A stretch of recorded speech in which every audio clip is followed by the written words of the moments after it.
Hello and welcome to this episode of Pause with Nandini on NRI Affairs. Before we begin this episode, I'd just like to share that today we will be speaking of men's mental health issues, possibly domestic violence, child safety. So, if any of this is triggering for you, I would request you to make a considered decision on whether you would like to watch or listen to this. And of course, as we always say, that while we are talking about mental health, our recommendation always is that none of this is prescriptive. And if you or your loved ones is facing mental health issues, please get in touch with professionals. When we post this conversation, there will be information about helplines and about resources that we share with you. And we just think that possibly there isn't enough support out there, but whatever is there, it is our job to make it more accessible. With that, I'd like to introduce our guest today. I have Shivam Patil, who is an Indian actor, writer, and human rights activist who has worked for a decade in Bollywood and in Indian socio-political industries. He uses his social platforms to speak up on important issues such as mental health, child rights, gender issues, human rights violations, and the climate crisis. He's currently pursuing his master's in intercultural communication.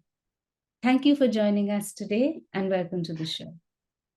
Hi, thank you so much for having me, Nandini. I'm so glad that we're getting to have this conversation because it's so important. And I've been, trying to do the best I can to work towards these subjects, especially because of, how vulnerable and sensitive they are. And that makes them even more necessary. And it always makes me feel really nice when, somebody reaches out saying, I think this is important and I want to platform these conversations. Would you like to come and, have a conversation with me?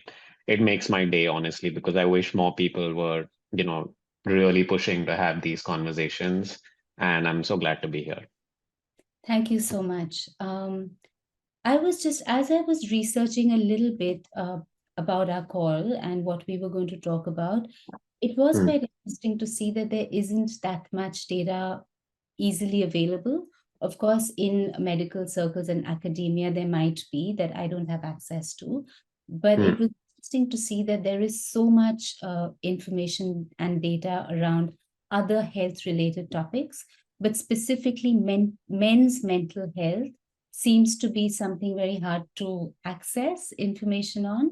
What I did find was something from the Indian Council of Medical Research that says Hmm.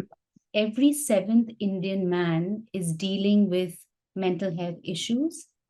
The suicide death rate for men has increased from 18.7% to 23.4%. Between 410 to 34-year-old men, suicide is the second highest leading cause of death and the fourth leading in the case of 30 to 35-year-old men. Now, these are highly worrying and startling statistics. Um, Given your lived experience, and I know you are a domestic violence advocate, a mental health advocate, what is your opinion on the story behind these statistics? I'm not surprised by these statistics at all. In fact, as scary and shocking as they sound, I think they are strongly underrepresenting the problem. I think it's even worse than the statistics because, when researchers and, sociology majors are trying to find out about how bad a problem is, even the information they have, the primary and secondary research they have at hand is not enough. Like they don't have enough material because, even when the government's trying to get more stats and information, they don't have enough material because we're talking about India where the mental health conversation has not existed. And only in recent years, maybe in the last 10 or 20 years, have metropolitan cities started to talk about mental health. How much of India is living in those metropolitan cities? We are talking about maybe 800, 900 million men, out of whom maybe 100 million live in cities.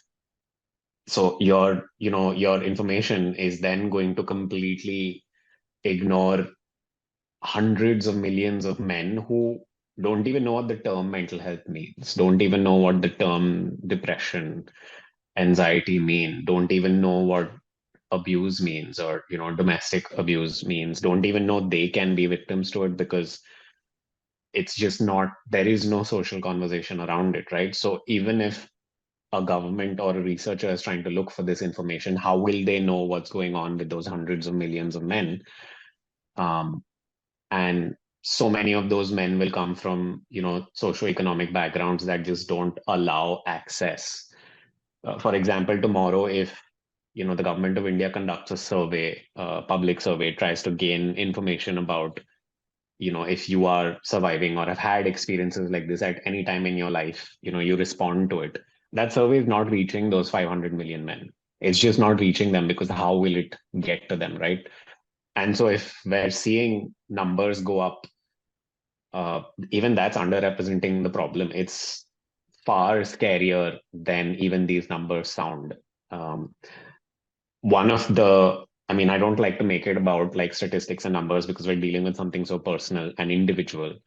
However, it is important to look at the larger scale of it to understand that these are systemic issues now. They're not individual problems. Like, it's not just your friend or your partner or your colleague who is suffering from depression, and may need help, or may be a victim of abuse and may need help. It's happening on a systemic level now.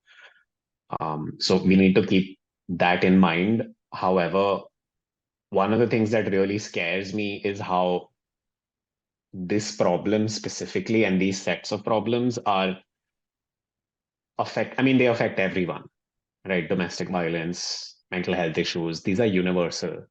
They're so universal that they even cut through socioeconomic privilege. You can be a millionaire and still be dealing with suicidal depression. Sure, you will have access to education and the money required to treat that, and which someone from a background that's not privileged will not have that access. But at the end of the day, you're still dealing with that mental illness. Your privilege will not fully protect you from that, right? It's a very universal problem. Yes. However, uh, this particular problem, especially you know death by suicide, is on an alarming level affecting men more than any other demographic in the world. And that's what we need to really be looking at. Why is this particular problem affecting men, not just slightly more than, other genders or other demographics, at alarming and shocking rates more? Um, you mentioned the growth percentage of the numbers, of men dying by suicide in India, that's gone up in recent years. When you do the math on that, the growth numbers are going up at 9 times faster rate than the suicide rate for women. The suicide rate for women is also going up, but the suicide rate for men is going up at 9 times higher rate when we have like a 50-50 population split. So what is going on there? Why is that hitting men specifically in a way that is different from the way mental health issues universally affect us? There is definitely nuance to the gendered nature of this problem, and that's the kind of conversation I want to have, and those are the questions I want to ask, and hopefully find some answers to as well. So yeah, that's pretty much what it looks like to me, and it's not okay that it's the one of the leading causes of death for young men specifically, which is a large portion of India. And it's, yeah, it's and I've, like you mentioned, I have so many lived experiences related to this, so it's not just a larger societal issue I'm concerned with. I have lived this, so I know how helpless it can feel and how scary your life can feel all the time, especially when society is constantly programming you to be a provider and take care of other people and be responsible for people around you and all of that, everything except yourself. So with that, even if you try to ask for help, you know people are going to shut you down. They're just going to expect you to man up. and I've lived that. So it's extremely concerning, which is why we're doing the work we do, I guess. And we need to talk more and more about it so that we can act about it as well. It's so chilling to hear you say that because it is just so much under the surface. And there is so much of the inner lives of young men that never comes out. And it's almost like a parody when we, or it's, when we talk about young men, we assume that they are obsessed only with the other gender or with being macho or sports or all of these things that on the surface seem to be consuming young men, but there is so much of their lives that is hidden from those closest to them. Mm-hmm. In that context, I'd like to ask you, and I apologize if this is, it's too much or we're talking about something that's deeply personal, of course. But I do feel like with you having the vocabulary and the articulation to bring your story to life, you might be helping so many people who don't have the words and have no space. So, in your experience as a young man who faced these, or even as a child, what are the signs that people missed? What is it that they were not seeing? And what is it that if you could, you would have conveyed seeking help? I mean, thank you for understanding that these are, they can be very personally triggering for me. And I tell myself exactly what you tell me, which is, I have the capacity and the privilege to be able to put this to words, to speak about it, to have, having done enough work on this myself, uh, internally on my own in therapy, with my support system and my friends and everything. I'm now at a place where I can talk about it. And it's taken so many years to get here. And so many men, so many young boys are not in this position, but are somewhere along this journey and they need help immediately. And they may not have the resources that, I had when I tried to reach out. So it's important, for me to say what I can so that maybe it helps somebody out there. And which is why I've, taken the risk that it takes to speak from your own lived reality and experience, because it's very scary when you do that, especially when, the way society looks at men and young boys right now, in terms of just shutting them down, invalidating how they feel.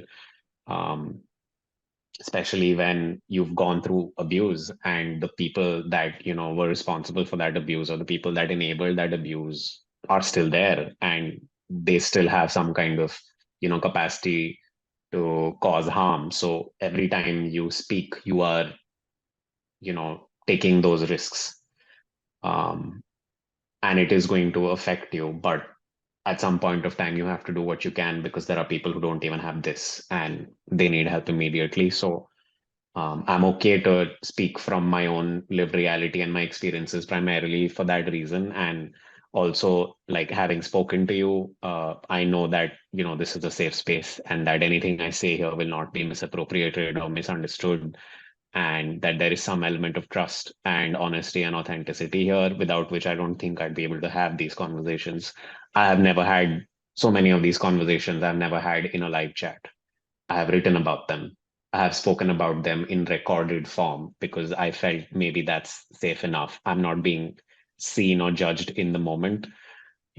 I think the only times I've had these conversations live are when, instead of you, maybe my therapist is sitting on the other side, or a close friend. So in many ways, this is the first time I will try to speak from, my personal experiences on these subjects in real time.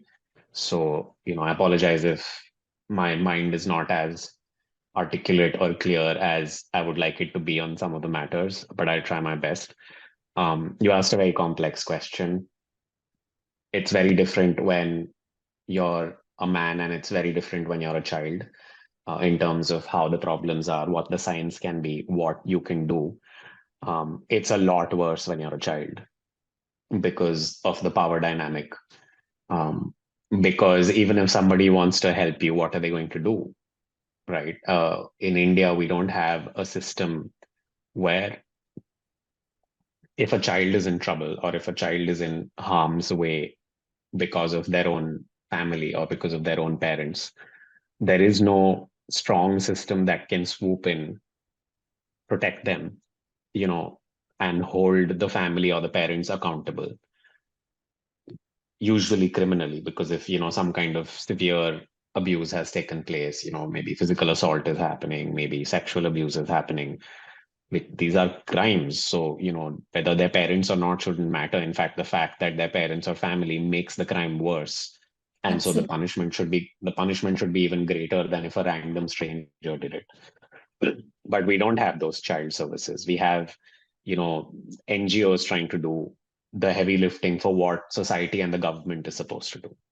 And how much can an NGO again cannot swoop in and take care of a child, right? How many children are they going to rescue? They'll try and make as much of an impact as they can. And I've spoken to and worked with, sometimes collaborated with a lot of these NGOs in India that deal with child abuse victims, how to take care of them, how to create awareness around these concepts. Like some of them, for example, Cry does a lot of work with them, Child Rights and You. Leher India does a lot of work. They worked with UNICEF India, and you know, uh, uh, they're trying their best. But how much can they do when the system doesn't exist to protect the child? You live in Australia right now, and I'm in North America, and I know the systems are a lot stronger here, where if you saw something bad happen, for example, if you were a stranger walking down the street and you saw a parent walking with their child, and the parent hit the child, physically hit their child, you will likely report that right there, and the police will come in and probably arrest the parent, and child services will come in and take care of the child, and probably rope in some family member or somebody else who can then protect that child. And that's a huge intervention, and even societally people are conditioned to know that that's wrong and we should report it. Same situation happening in India. you know Two parents walking down with a kid, they yell at the kid, they hit the kid in broad daylight on a crowded street. Nobody's going to bat an eyelid. Nobody's going to do anything. Even if there are 5 people out of 100 who think that's wrong, what are they going to do? They're like, I can't take care of the child. What am I going to tell the parents, right? And they also don't want to risk further aggravating the parent, and then that child's going to go home and get it even worse. So true. So True. and that's 5 maybe out of 100 people who will feel that. The rest of them might be thinking, oh, the child probably deserves it. They must have done something wrong to be abused. There's absolutely nothing in the world a child can do to deserve abuse. Nobody deserves abuse, right? Least of all children.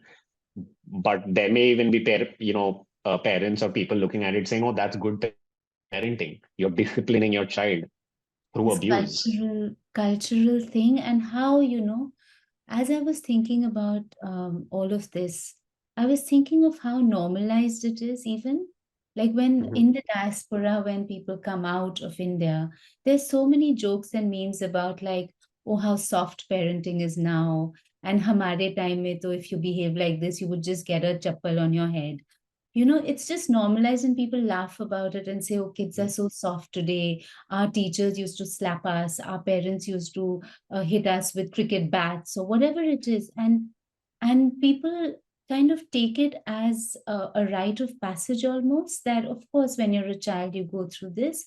And the rebuttal to anyone having an issue with it is like, I'm fine, like nothing happened to me.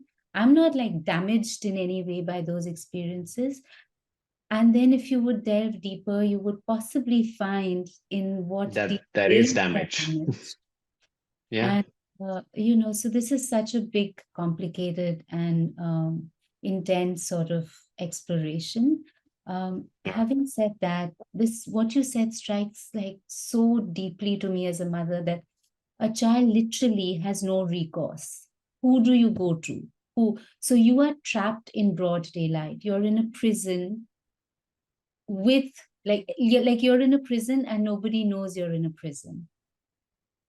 How then in the face of not having systems that protect a child, how then did someone like you find a way out? I don't know. It took me decades. It clearly did not happen soon enough. The interventions that needed to happen only happened when I was I don't know, 25 years old, self-aware, realized these are problems, realized I'm dealing with severe mental health issues because of, my childhood or my, trauma or the abuse I've been put through, was still being put through in different ways as an adult. Um, that's too late. And Too late. I know this because, I mean, it's never too late, but if that had happened when I was 10, 7, 12, even 15, I would have lived a much better life. I would have been happier, more mentally healthy. Yeah. I would have had less mental illness to constantly live with and battle and fight. I would not have so much depression and anxiety to deal with. I would not have, PTSD symptoms to deal with. Um, that I've had to spend, the last 7 or 8 years in therapy just trying to stay alive is that means it happened too late. Like, and at least it still happened, but when it needed to happen was when the child is still a child and when their sense of safety and protection and well-being is the most important thing. That's when it needs to happen, because if it doesn't, you internalize everything. Your imagine this is not some random stranger on the street doing this to you. This is the very people you think are there to take care of you, to raise you, to protect you. So when the protector is the abuser, you normalize that, you internalize that, and you feel like, okay, everywhere else out there, every abuser is a protector then.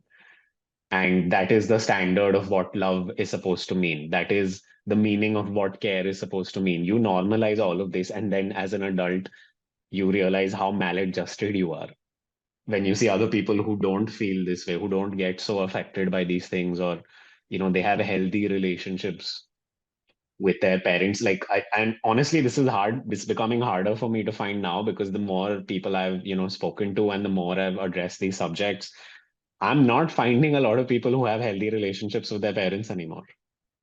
I mean, it's the fact that it's, I thought it'd be like maybe 1 out of 10 people who has a difficult childhood, but it is so much more than that. And only now that these conversations are happening publicly, people are starting to realize, oh, yeah, I think I had a toxic upbringing. Oh, I think I went through some instances of abuse. And I've never spoken about it because I didn't even know it's called abuse.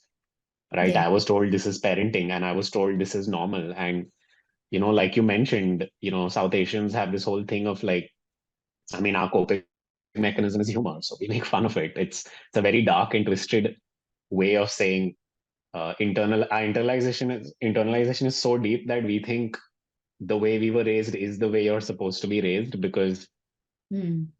what else are we going to tell ourselves? Are we going to sit down in that discomfort of realizing, holy crap, I think I was scarred as a kid, and if I don't address this, I'm going to scar my kids or people around me? You might not even do that. Like, it's, if you don't address this right now, you could be seeing a kid around you, maybe in your family, going through something difficult and abusive, and you will not be there for that kid because you've internalized what you were put through. You've not called it wrong yet. You've not even reached that level, So in inside you break yourself where the you can say, oh, it's wrong. Yeah. If you call it wrong, and if you yes. realize this is not okay, then if you see it happen around you, maybe some part of your conscience will wake up and say, I think I need to do something to stop this. This is not okay. A kid should not be abused.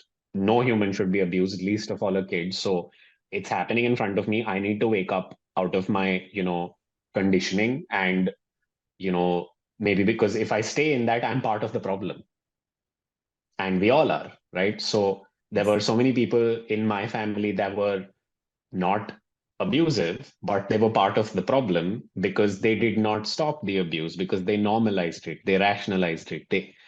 In when you understand the dynamics of abuse and trauma, that's called enabling. So they were enablers of the abuse, which means you're as guilty as the abuser pretty much, because it was happening in front of you and you just justified it in your own head and conveniently did not intervene, did not stop it. So this happened in my case when I was growing up. There were people around me that could have done something about it. There were people that knew that it's getting bad and it's probably a lot worse than it looks like on the surface, and somebody needs to protect this kid, and they didn't. They failed. For the purpose of clarity, if I may ask, Mhm. are we talking about both parents or are we talking about one parent being an enabler and the abuse or all of the violence coming from one particular person. Is that how a dynamic? Um, Most times, in my experience, when I've spoken to people that have survived abuse, they've had one abuser as a parent and one enabler. Either the father is, abusive and the mother enables it, or the mother is an abuser and the father enables it. Interesting statistic about India, not many people know about. Mothers are about 2.5 times or rather 1.5 times more likely to be the abuser in India. Nobody speaks about this because, again, you have social conditioning around the concept of Ma as this, entity you have to worship, and they can never be wrong. And they are carrying the weight of the world on their shoulders. Yeah, sure, they are, but then a lot of them are also abusers, and they are more likely. It's so alarming, right? Because culturally, if I told someone, oh, a father is abusive, they will imagine it in 2 seconds and agree with it. They'll say, yeah, because it's imaginable, right? Okay, yeah, probably there's an alcoholic father. He's either absent or he's abusive. He comes home drunk and he beats his kid. In pop culture, this is imaginable. But ground level statistics are saying that a mother is 1.5 times more likely, which means if there are 500,000 cases of a father being, inflicting domestic violence on their child, there are 750 to 800,000 mothers doing it. That's so much more. And zero awareness around this, zero conversation around this. And then you try to tell people, they'll first rationalize, they'll do all of those things. So there's so many layers to the dynamics of gender that are playing out here. And it's really sad because, so many kids are suffering because of it. So many grown up adults are suffering because of it. But usually there tends to be abuser and enabler. I guess I just won the lottery in life and I had both abusers. So I didn't like one of my parents was not an enabler. It would be like today this one's the abuser, tomorrow that one's the abuser. And um, until maybe there was like a separation or a divorce, and then it was just one abuser. And there were other members of my family who knew it was really bad, and they just looked the other way. Because again, like the parents know, let them figure this out and fine, let the kid, he'll grow up, he'll deal with it, whatever. So but they were aware. It's not like they weren't aware. I am so. And yeah, I mean, some people, just have it that bad, I guess. I I'm want to laughing ask about it you right now. something. I want to ask you Mhm, something that may seem a little like granular, but as I'm mhm, imagining this scenario, this child is in a home. Around him or her, there is no safe space. There is no one. The only other place where this child is at school, possibly. mhm. Do you think that there is a role that schools can play um, at the point where there is such a lack of any other systemic support? That schools can play and educators can be educated to recognize the signs and have frameworks and pathways to be able to deal with that. Do you think, in your lived experience, that would have been something that could have supported you at that time? It absolutely can, and in some ways it actually did, but not in any explicit or direct way, because this I found out later as an adult. Systemically, yes, teachers are your immediate support system as a kid if you're going to school, but for teachers to be able to support you, first they have to stop hitting you. Right. So if your teachers are abusive and Gosh, that's being normalized, how are they going to be the, safe space, right. alternate safe space for a student? Because they're seeing violence at home. They go to school, they see a teacher, even there, the teacher is also being violent and taking out their frustrations on their students, physically and emotionally being abusive. So how is that kid going to feel like, is there anybody I And can if go and I we can, and if we add nobody, right? this the dynamics of what is happening now in India in terms of not just now, but caste and religion, and you intersect all of that into it, Yeah. where does a child go?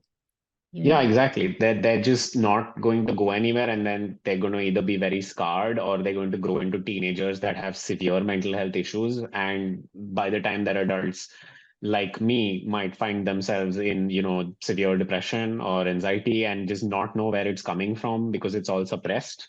You don't even remember your childhood because that's how you dealt with trauma. You dissociated from yourself. You dissociated from everything you feel because that's what you needed to do to survive. And this is what I did. I think as a child, my brain just, uh, Associated. yeah, it detached from everything and it just buried it all and Did tried to you just, sorry. did you have a best friend? Did you have a friend?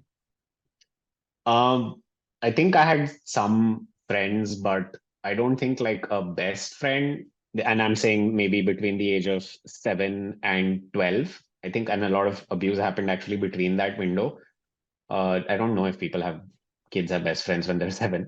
I had friends around me, but again, what is an 8-year-old going to do? And they're probably getting shit from their parents. So, nobody can recognize this. And in my case, though, what happened was I think in my school, my teachers were vaguely aware that something was really wrong at home for this boy. Like, I think they knew. And in later years, like in the last 2 or 3 years, literally, when some of my teachers have seen the public work I've done around mental health and around, child safety and, speaking up about abuse and, holding abusers accountable, they've reached out to me and said, we knew, we Wow. had some idea, and we tried to do the best we could to support you, to, push you a little more in school, to encourage you to be more involved and maybe have an alternate life in school that was a little better than what was, going on at home. But that's the best we could do. But, everybody that was teaching you, at least the teachers that knew you really well, like your class teachers or your English teachers, everybody knew something was wrong. And so we were a little protective of you, but we also didn't know what to do because, That's so again, it's the little. home environment. That is so little in terms of support. Yeah, You know, it's very little. it's not It's almost sought. not there at all. That is literally, it's like the Hmm. barest minimum. And Exactly. actually just doing their job as being teachers. But what about Hmm. all of that? See, it's so I mean, I can't even imagine how it must feel for you, because just listening to you is getting me so, agitated as a mother, as just, as remembering how little you are when you're a child. You're just little, you have no agency in so much, and to have to deal with this all by yourself, it's something that definitely needs more focus. We need to, it's a much more pressing need than I think society realizes. And what you said was very interesting, that those children who go on to become adults, and then they are in a society where they are also justifying this when they're seeing it around them. So it's almost making the situation worse for an entire society to not address this. So Yeah. then I want to ask you, we've spoken about some of the signs that obviously are, actually we haven't spoken about signs from the outside. What would, like for you now, if you were in a gathering of children, do you think you would be able to recognize some signs, or is it really so indistinguishable, which is what makes it dangerous? That you could It have is. laughing and joking and being normal as society sees normality, but they could still be going through something. So then, how does someone keep a radar out? What do you look for? Like, if I have a gathering around children, what are the signs that would tell me something's amiss? Let me try and dig a little bit deeper. One of the things you have to be very sensitive about is you can never broach the subject. You can never approach the child and ask questions when you are, having a doubt or you feel like there's something difficult they're dealing with, because they will shell up and probably not tell you if you directly approach them, Right. because they're already terrified, they're already scared, and they might feel like you're going to go and tell their parents if you said anything. So they're not going to open up if you go to them. The best you can do is create a sense of safety and space and freedom around them. where they feel like they can come and tell you things. And someday, out of the blue, randomly, then they might come and be like, you know what, today I was going home and then this happened. And they might not tell you as if I'm confiding in you. They'll say it as if it's matter of fact, Hmm. because to them it's normal, right? This is their normal life. And that's when you'll know something's up. But you can't, but I mean, also, like, even therapists will struggle, even psychologists will struggle to identify it just on the basis of, okay, we are seeing some signs. But yeah, if you're seeing, if you're seeing severe mental health issues, if you think a child is excessively introverted or struggling to have social relationships with other kids, struggling to form safe friendships with other kids, maybe, those are some of the obvious signs. But like, I know that none of this can be a immediate confirmation sign, because as a very young kid, yes, I think I was isolated. I think I didn't form very close friendships when I was, maybe I did, but not healthy or, easy communicative friendships. As a slightly older kid, when I was 14, 15, 16 years old, I was extremely social. I was very good at forming relationships and friendships. I was very extroverted. I was the house captain in my school. So everybody sort of, looks up to you. You're responsible for everyone, all of this. All of this was there. And yet I had still had that trauma. I was still depressed. I was still dealing with these things. So someone looking for signs would have Missed completely it. ruled me out. Yes. And, so that's why signs are so subjective. And the only thing you can do is leave out little bits of awareness, leave out, big safe space, and make, so that the child feels like this is a person that I think I can trust and I can tell things to. And then maybe one day they're going to approach the conversation.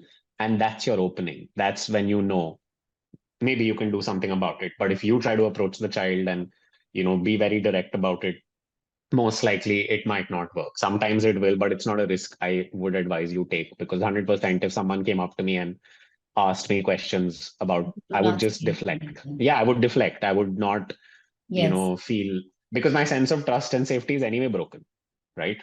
So why will I trust a stranger when I can't trust the person at home? So true. So Um, yeah. Thinking about, so now I'm kind of mapping sort of a timeline in some way. Now, Hmm. school's done, you're kind of a young man. Hmm. Obviously, films happened to you at some point, dance happened to you at some point. Hmm. Um, and as someone who writes, I write poetry, and I know how cathartic any creative outlet can be in dealing with other aspects of your life. Now, I'm not Hmm. trying to do a very simplistic sort of a solution to that, but do you Right. feel in any way that movement and dance and pursuing your creative outlets helped you in any way in everything that you were going through? It did not help me directly, in that it's not going to resolve trauma for me. It's not going to heal any trauma for me, as much as people would like to say, dance is therapy, acting is therapy. It's not even a substitute for therapy. It's a coping mechanism. It's Mm-hmm. going to help you feel a little better on that day that you've done it. It's not going to go back to your childhood and open up wounds and apply the band-aid and first aid and heal, right? Yeah. That you have to go to therapy for. That you have to see a doctor for. That you have to speak to people you are close to around you, that you have relationships with today as an adult, and work through. Like, that takes hard work. There's no cheat code to, I'm going to paint and feel better today, because it'll make you feel better today, but that you're not trying to heal today. You have so much that you're carrying inside you. You can find outlets through creativity, where, because maybe you struggle with words or you struggle to express yourself, you found another way to express it, because there's a lot of pain sitting inside you. There's a lot of anxiety and fear sitting inside you, and maybe a creative outlet can let some of that out. And people who are watching your work will feel like, oh, there was a lot of, emotionality behind this, there was a lot of intensity behind this. But it's never going to be direct. So even the people who are consuming that creativity will not realize this is coming from there, right? It's like, for me personally, acting, dance, and all of the other things that I became passionate about, and the skills I picked up, they helped me develop an identity for myself. Okay, this is who I am, this is what I can do. People seem to appreciate this and they like these things about me and they value these talents. It helped me form an identity. So that's important. And every, you know, kid or teenager needs and wants that. So that was great. Having, a sense of self-validation and identity from the things that I was creatively doing, that was great. But it doesn't directly heal the trauma. It just gives you something that helps you hang on. And, Absolutely. yeah, I something wanted to to sort of ask get to the you, next day. Yeah, tell me. wanted to ask you this very specifically because in society, when someone says, even when they express, I'm going through something, a lot of lay people will say, you need a hobby, you know, hobby kar lo, kuch aur kar lo, so that the fact that those cannot replace therapy in a medical way is such an important conversation in and of itself, because in so many ways we undermine what actually the medical sciences can do, and we Hmm. we think, like you said, like band-aid solutions. Pursue a creative hobby, go for a walk in nature, eat right, like the whole onus of that then comes on to you to be able to sort of fix yourself in whatever way you can. Whereas actually, some things you cannot fix by yourself, and you cannot fix through writing and dancing and singing and all of those. You need to go to a professional. Yeah. Which, And the interesting thing is, a professional will also tell you to do these things. A professional will say, oh, you like dance, you should do it more. But that's not all they're going to say. They're yes, going to do so much more real work, yes, to address your issues and, to work you through them. And if it's a really, really bad situation, maybe they'll help you medically, they'll help you in terms of like medical and therapeutic support. yeah, And they'll tell you, you know what, go live your life, do these things. Those things complement your healing journey. They cannot be completely. the center of it. Yeah, I want that's to what ask happens. you, I want to ask you this then about the stigma around getting help, especially for men. Hmm. You encountered it, what are your views on it? And in what ways does it play out in the psyche of men? In the recent years, when people have started becoming a little more conscious of male suicide, especially because like it's happening so much more. People, maybe you might not know someone personally around you who may have, but you may know someone publicly who has. You may know public figures. You may know famous actors who have, for example, right? Um, the immediate response people have is, okay, we know men are suffering. We know they're dealing with things. They're trying to deal with it alone. And then they oversimplify to, oh, you need to speak up, and I'm here when you speak up. That's again band-aid. That's not, that's a systemic issue. You are trying to you are again putting the onus on the man to say all you're doing wrong is not speaking up, that's why you are dying. If speaking up was the answer, it would have we would not have these problems. It's not that simple a solution. It's far more complex. It's um okay, let me put it this way. If you have a systemic problem like the climate crisis, like that's another thing that I like to address and speak about a lot through my activism, so I use an analogy from there. You have a systemic issue. Climate crisis is happening. The entire earth systems are changing so rapidly that they're going to start damaging us in very destructive ways, and they've already begun doing that. um, and because of that, a certain section of society is being harmed more. Hmm. And this is also true with the climate crisis, right? Certain marginalized communities will be harmed more. The global south will be harmed more by global warming, by rising sea level, by climate change. And it's happening already. So those sections of society now start suffering bigger consequences from this larger systemic issue. And then the rest of the world starts catching up on it, saying, oh, okay, no, like a huge flood happened in Pakistan, or there was massive landslide or flood in India, and it's so sad that this happened, or there was a huge earthquake in that region, or the ice caps have melted, so the Arctic is suffering. And their response is, oh, you're having a heat wave in India, just turn on the AC. You'll be okay. It's okay. You'll be fine. Like you're not realizing that it's a systemic problem affecting that section more, but you are also contributing to that systemic problem in some way. That problem is more complex than you are giving it credit for. You think someone just going out, taking a walk, swimming in the water is going to solve their problems, when if that it were that simple, it wouldn't be claiming so many lives. There is a larger system behind why these problems are occurring, and until you don't dig into that, you don't start understanding all those contributing factors to severe male mental health decline. Every time you try to oversimplify it with just speak up or just do something, and you put the onus of the suffering victim, they are the ones who have to now do the work when you're doing nothing. That's why the problem doesn't get solved, because for example, okay, another issue I'll try and analogize from now. If, for example, women's safety is a massive issue, right? And there are a lot of systemic problems that lead to these women's safety issues. Now, if all of my responses and messaging in, reaction to that would be telling the woman what to do, oh, you should go for a martial arts class. You should watch your dressing. You should not enter these areas at night.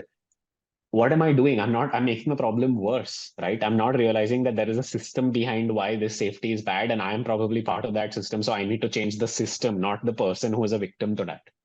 That The is such a victim, great analogy. Thank you for yeah. that. So, we've realized that there's this concept called victim blaming, where, a victim of a system uh, cannot be held responsible to change their actions to not be a victim. It was not their fault in the first place. It's happening to them. They did not do anything to bring it upon themselves. So, in the same way, if male suicide has this massive demographic, all these numbers that are so scary behind it, those are victims. And now you're going and telling the victim that their action or their lack of action, which is their lack of speaking up, is the reason they are suffering. You're again blaming the victim, only saying, oh, you should just tell us what you're feeling, and suddenly you won't be depressed, or suddenly you won't feel like killing yourself. Why are we not realizing that we're doing the same thing? It's not on the onus. You can't put the onus on the victim to change their behavior. You have to meet them where they are. You have to understand the systems behind why they are where they are, and dismantle those systems. And then they might feel like speaking up. Not because you told them, if you ever feel bad, bro, just drop me a text. They're not going to. You take away those systems preventing them from speaking up, maybe they will, right? So we That need is to such address it from a that perspective. We need to see the layers and the different set of complex problems that are causing this kind of decline, and this kind of this scale of tragedy that we're seeing in male mental health, and not continuously put responsibility on the same people suffering to change their behavior to not suffer, because it's not their fault. So why are you telling them to change their behavior? That's the wrong message you are sending, the men that need help. We are getting it Hmm. backwards if we go there. So then I Yeah. have to ask you, what are some of the systemic factors you think are leading to this rise in the decline of men's mental health? Very, very massive subject. I don't think we have enough time to like I tackle know. all of those factors, but if I'm going to run you through some of the biggest ones that I know of, I've, read and researched, and some of them I've also lived through. Um, the first thing you want to do is challenge gender normativity. See how we are socializing young boys, see how we are socializing young men, see what we're training them to become. The problem lies right there. You are telling young boys to not express themselves. You are shaming them when they do. You are not allowing them to be vulnerable. So it's already begun at that stage. Then, when they become men who are suppressed and have, neglect and trauma, you are shaming them again for being that, saying, oh, you are an emotionally unavailable man. Yeah, that's probably because they were, abused as a kid, probably, and socialized to not speak up about it. So now they are messed up, and now you're shaming them for that as well. So it's very hypocritical, where society will socialize boys into becoming men that are troubled and blocked. And then when men that are troubled and blocked come out of that socialization, then they are shamed again for being that way. So it's socialization, it's how we're conditioning boys, how we're no longer realizing how deep rooted and the way we're conditioning them in this very gender normative way that men are supposed to be this way, boys are supposed to do these things. Yes. That's where the problem begins. That's one of those things. uh, it's very systemic and very granular. So to change that is going to take a very long time. To allow boys to just be who they want to be, to allow men to just be who they really are and what they really want to be, is going to take a really long time. And that's a battle for every gender. So I think it would be great for gender, liberation movements to realize that we're leaving like 50% of the population of the world out of this liberation, then they also need to liberate themselves. They also need to, fight for just the right to exist without constantly being told by society what they need to be, right? You're Which telling them means to be providers. that You're patriarchy affects yeah, everybody, not it just women. does. It does. And it's not just patriarchy. Like a patriarchy is one very big way you can find gender norms, but even in matriarchal societies, you have gender norms. So clearly, that's not the only way we create roles that Yeah. are, about gender identity that tell you emotionally how you're supposed to be, mentally how you're supposed to be, physically how you're supposed to be if you belong to a certain gender. Like any system can become oppressive if it starts boxing people in like this. And Yes. then, decades down, you start seeing a lot of problems. Another thing apart from socialization and the way we're raising, boys is abuse, for example. You're seeing abuse happen to boys in almost the same kinds of numbers as girls. There are different forms of abuse that, they're being put through, yet you're not being able to protect them. Like you're creating safety for certain genders and then leaving other genders out. For example, most of the countries in the world have a domestic abuse and domestic violence law, and they have written gender into it. Why have they not made a gender neutral law? Because they are leaving an entire section of survivors out from even having one police protection or one court order to save their life. So like there's so many layers to why this has become as bad as it has, and there's so many things we need to change before we have the integrity to go back to a man who's suffering and say, speak up, because the rest of the world is ready for you now. The systems are changing, so now you can just, you're okay, you'll be okay. No, change the systems, get involved in that, and then maybe those boys will start speaking up and telling you what they're going through. I read something quite interesting I wanted to talk to you about. I'll Hmm. just read this out to you and then we can talk about it. So, this, Okay. in response to the growing mental health crisis, the American Psychological Association released its first set of guidelines for practitioners working with men and boys a few years ago. This is 2018. There is clearly growing recognition that we have to reframe mental health care and our approach to addressing the mental health needs of men. Arthur Evans Jr., the CEO of APA, says, he says it helps to reframe therapy as an opportunity to become strong or well rather than a treatment for mental illness. So this really stayed Yeah. with me. Like it's a very big question. Uh, Firstly, is it a positive move to say that therapy is not for mental illness? Therapy is to become strong and well. So you reframe it. And so then you try to take away some of that stigma from it, which to my mind, in an idealized way, it should not even be a stigma to begin with, right? Hmm. However, Hmm. the reality is that there is stigma around mental illness. Therefore, is Hmm. there a way, in your opinion, to circumvent that and bring more young people, young men, into the fold of looking at it as that's just another, you go to the gym, you go swim, you do other things, you go to therapy to be strong and well. Yeah, I think it's a good move because they realized that it's a communication problem. It's a marketing problem now because the imaging of mental health and the imaging of therapy is such that you are not attracting men. You are telling them, you're broken, come here, we'll fix you. Hmm. You already conditioned them to feel so tough and brave, and now they're not going to accept they're broken in order to then come and get help, right? So yeah, it's a very like they're trying to hold the ear with the wrong hand going around. And that was happening. So they realized, I guess, that it's a communication problem. You change the words, you change the approach, and suddenly you are now, adhering to what maybe those men want to hear, because it's also a part of their identity, right? If I am depressed, if I am anxious, I don't want to feel like I'm broken because of it. I don't want to feel like I'm messed up and, incomplete or ill because of it. I want to feel like, okay, this is part of my identity and part of who I am. It's just, something that I'm suffering with. Like I have influenza one day, or if I have COVID one day, it's a form of, inside of my body, maybe my brain is being affected by something. Uh, yes, maybe I need a little bit of help for that, but it goes so much beyond that.